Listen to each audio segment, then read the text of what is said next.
Hello, May.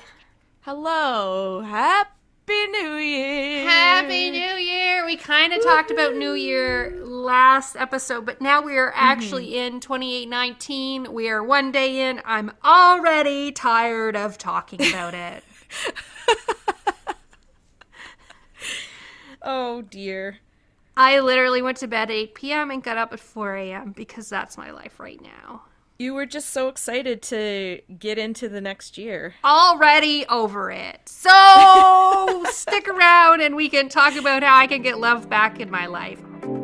Oh, yes.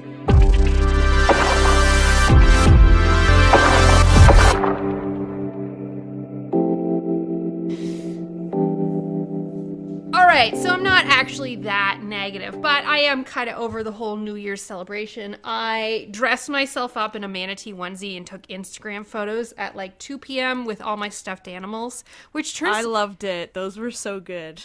turns out I don't have that many stuffed animals. You should have, you should have gotten me to, we could have staged it when you were down here. Yeah, I didn't think that far ahead. So I just added a pineapple because who doesn't love pineapple? So we are now in the new year. We're going to try to collect as much love and euphoric feelings as we can this year. And for you, the listener, if you haven't joined us before, this is a podcast about spreading love. And we feel that when you put love out there, you get an exponential amount of love back from the universe or the world or whatever you think about it. And it gives you this euphoric feeling that's a that love is a catalyst to make you feel even higher and more love in your life. So we want to spread that to all of you, and we talk about our lives and how we do that and how you can do that too. And this is anyone out there listening, this isn't something that's unobtainable. This is it's a skill that you can hone. It's inside of every one of you. And we're here to lead you along, help you figure this out. We want to be that catalyst for you about how you can have this feeling in your lives. So yes, we don't necessarily want to take anything from you other than your love vibes you're sending out. And we think everyone can achieve this euphoric state. Mm-hmm. So in new business, I just want to talk about something first before we get into our regular segments. I had an epiphany lying there in my manatee onesie, taking narcissistic photos of myself. I find that I'm a very passionate person about the things I like doing, and you definitely are too. I am. And part of that kind of bleeds into our ability to be successful.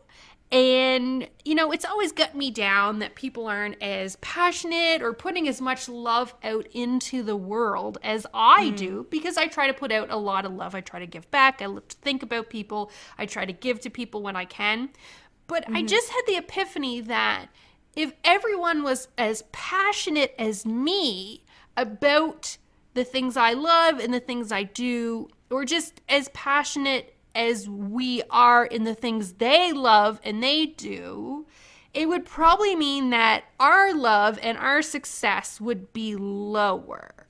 And the reason I'm saying this is kind of I know that's kind of negative, but there's only so much room in the world for love and success and happiness. And even though love is unlimited, I just feel that we feel love stronger because we're more passionate about the things we do than other people are. And if everyone had the high level of passion we do, then it wouldn't feel like the love is as strong, because everything going around and all the energy and the love going around is always that strong. If you eat a chocolate bar every day, it doesn't taste as good. Okay. Yes. It's getting diluted, the enjoyment of it. So where our love and passion, I find, is stronger than other people we haven't introduced to this, we're able to get other people to feel stronger love because our passion is so much higher than theirs. Yes. And absolutely. That makes perfect sense. So since we have that higher level of passion than what is already out there, we feel stronger love too.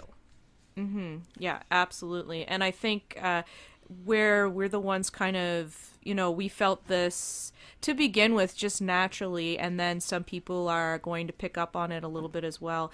That's just going to help the people who are getting on board now. They're going to have a more intense experience. And the sooner that you start living a euphorilytic life, the more intense the feelings are going to be, the more you're going to get out of it. Exactly. And Yeah. and it's also just a reminder to people, even if you're not ready to start your journey on this movement, you can at least find some passion in something you do and remind Yes. yourself that any amount of passion or interest you have in something that people don't have, you're probably going to get a lot more positive feelings and love out of that.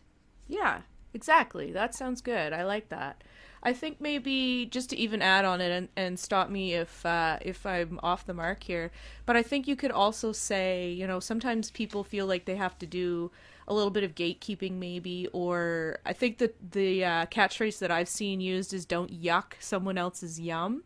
Maybe if you're spending energy to kind of hate on something that someone else enjoys, as long as it's not a cruel thing, or I'm talking like a movie or a band that somebody likes.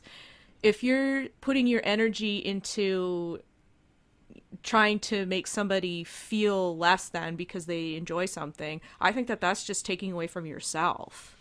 I firmly believe in that, but why would someone say like that's gross? Don't yuck someone's yum. That's so stupid. Why would anyone talk like?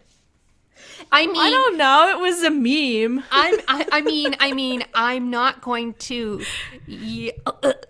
yuck the yum of whoever made that up and say, you know what? If that's their passion talking like that, then they can talk like that. And that's exactly it. I just be passionate in what you do, and every time you see someone who is not passionate about something, just remember to give them love, and then also know that your love feelings are stronger, so have a little bit of compassion-ness for them too. Yeah, absolutely. That's good. That's good. Thanks for sharing that. No problem. I've had a really, really good year this past year. I find since we've been getting together to talk about the euphorolytic feelings, the euphorolytic movement, if you will, really, because I want this to be something that, people are going to have solidarity about, have some community built around. I've been, actively seeking out the little love and just letting myself be delighted by things that maybe I hadn't really felt comfortable with liking since I was a young girl. I just find 2018 was the best year that I've had of my adult life. I just had a lot of things change in my life, trying to get some things cleared out. Like, I'm not even talking it's not even just an emotional thing. It's like literal things that I've cleared out, just going through stashes and letting myself let go of things that I'm not going to need anymore. And also, I don't mind saying that I've started, in addition to therapy and counseling, which I was already doing, I did actually try medication this year. And I was very fortunate that the first one I tried, it worked for me. One thing that I was worried about and kind of was putting off, well, first of all, I didn't have a doctor, that can be a real problem. But once I had a doctor and was able to go get the medication, at first I was worried that I wouldn't be creative, or that I wouldn't feel like doing anything anymore, I was scared that I would lose myself. And a lot of these were the same worries that I had when I quit drinking 2.5 years ago, that it would suddenly change me. But what I found was these things, I was just kind of avoiding bad feelings that I was having by not addressing them and by not looking at that. So what happened was I was kind of amplifying these bad feelings because I was just ignoring it. And when I decided to be proactive about myself, which is actually, that kind of ties in with what you were saying, Moxey, like, just think about the things you are passionate about, think about where you want to be, and think about what you have to do to get there, and focus on that. And if you see somebody who's maybe being a hater. Like, just put more love out into them, because they'll feel it. Definitely. That's what I think, anyway. That was just kind of a little rant. I was just thinking about stuff. Well, that's really nice that you had a really good year, and hopefully you'll have an Thank even you. better 2019. I'm certainly hoping so. My 2019 New Year's resolution is to eat an orange every day, if possible. I'm not going, of course, if I'm away on a trip or if I don't have access to an orange, I'm not going to beat myself up over it. But I did have one last night before I went out for about an hour just to see the fireworks, and I felt good. An orange is a very euphorolytic fruit. I actually just coincidentally, a dozen oranges were on sale for $1.99. Well, I think that is meant to be. So I had an orange with breakfast without even actually thinking about it. Much like this morning where you had one without thinking, my energies are just going to vibrate out into you and you'll just eat an orange. And maybe other people out there will be doing it. I'll just reap the rewards of your positive citrus vibes. Oh, yep, that works too. Oh, speaking of citrus, I was no, this is going to tie in, I swear. Over the break, I was re-listening to some old episodes, and I think, I'm going to say episode 4 or 5, we mentioned, we were talking about constipation. Oh, I joked And that the crystal would loosen you up. Well, I have good news. I actually looked into it a little bit, and there was a crystal we already talked about, the citrine, which is a beautiful yellow-colored quartz that's sometimes used for money. It can also be used to cure constipation. The vibes will just shake you loose, and it's good with things like your liver and your pancreas. But don't eat it, just have it around and look at it. I was gonna ask you if you are supposed to insert it. No, you're not. Maybe just ruminate on it. And also, don't not go to a doctor. Oh, no. Still go to the doctor. Yeah, you can get the power of the crystals through this new method in modern medicine, too. It's called placebo. Yeah. Don't go septic because you have so much poop in you. Yeah, don't. That's bad. Crystals can't help with septicemia. Is that what it's called? I think it's just septis. Okay, yeah. We could call that Crystal Talk Update. Yeah, Crystal Talk Update. Update. Update. Ding, ding, ding, ding. Oh, see, I imagine a crystal sounding like a little wind chime. Like, ding, ding, ding, ding, ding. Yeah, I can kind of picture that, or a harp. I could also picture a harp. I wanted to try something new just for today. Would that be okay? I'll have an open mind. Do you want to hear what it is first before you agree, or? I better just agree and then you tell me. Okay. I've been kind of dabbling with tarot cards and reading them for the past little while. And something that people like to do is on the first day of the new year, they will do a little tarot spread just to kind of think about. Sometimes they'll do one just to look back on the past year and see if there's things they could have learned from, or just a different way of looking for it. I thought it might be cool to draw one just to have some thoughts about the coming year. Would that be okay? Sure. Is it like for you or me, or how does it work? Because actually, Tyler read my cards like 2 weeks ago. Is the first time. Oh, yeah. Oh, that's awesome. I'd like him to read mine as well. Actually, I'm very green at this. Like, I got them last year, but you're supposed to use your intuition, and I think that I'm just so in the mode of studying and schoolwork that I'm having a very hard time just making it up as I go. Yeah. I've already pre-shuffled this deck. I'm not sure what the card is that I'm going to pull, so I'm just going to go ahead and pull it now, and then I will probably have to look it up, and if I am leaving too much blank space, we can edit it out and post, baby. And by we, you mean me. Yeah, you, because you do literally all the work. I talk. Like, the extent of it is me right now speaking. I guess in flipping this card. So is this card for you or me, or what is this card? Oh, sorry. I thought that this could just be a general for all of for me and you, for our listeners. Okay, just for the movement. Yeah, for the movement of, the euphorolytic movement, the euphorolytic community, just something to think about for 2019. Excellent. Now, the card I have drawn, I'll put a picture of it up on our Instagram. I'll also put a link to the artist who drew these cards. Her name is Kim Krantz. And it's the Wild Unknown deck is what I use. It's just very beautiful. A lot of pen and ink, line drawings, and watercolor. Fancy. So, the card that I have drawn is the Four of Pentacles.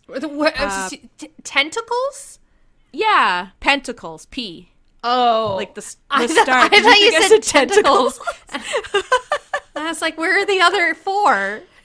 Well, they're still on the octopus, sadly. Okay, so the Four that's of too dark. Okay. But four of Pentacles isn't. Okay.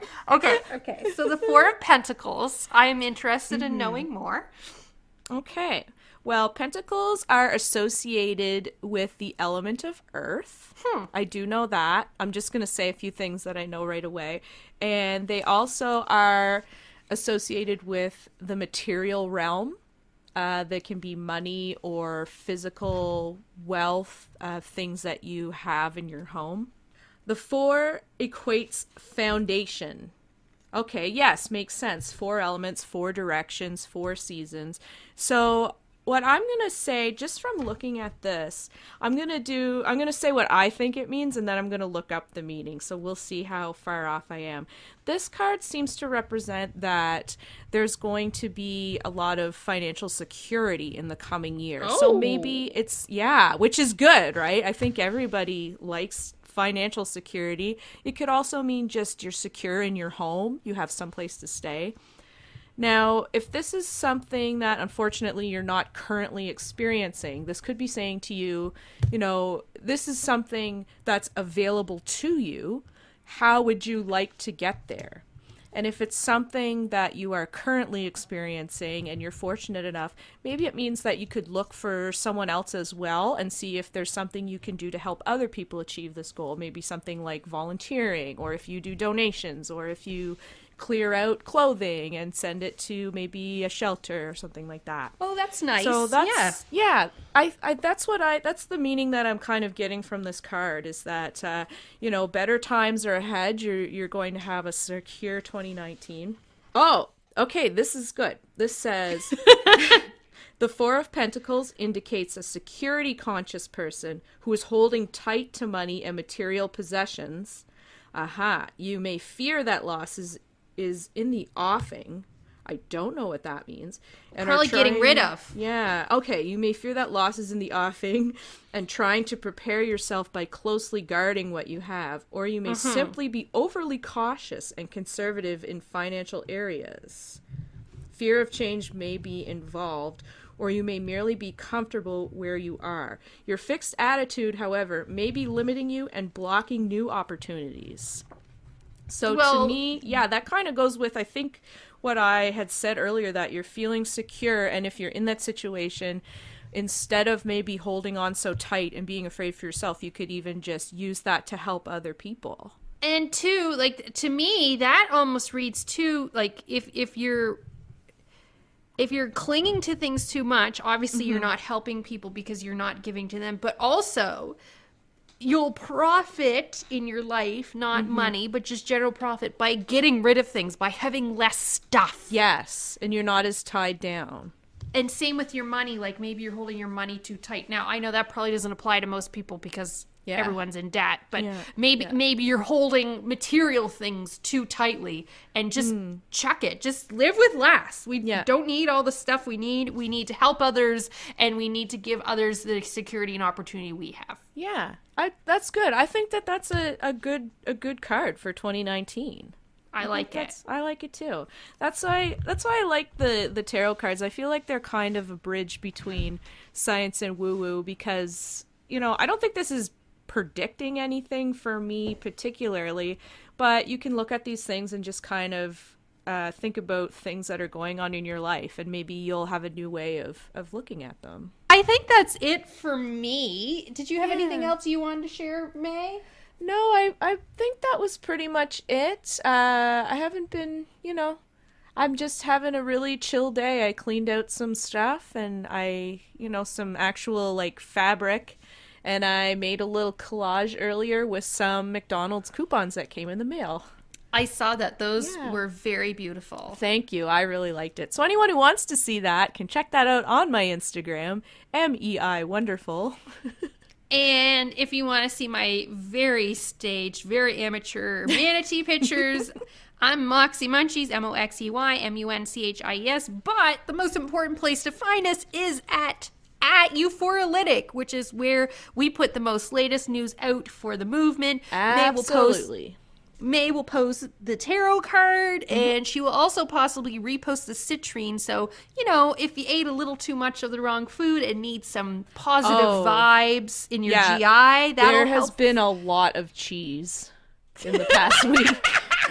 So, and I can't be the only one. So we love you all. Thank you all for listening today, and we will talk to you next week. Goodbye. Bye-bye.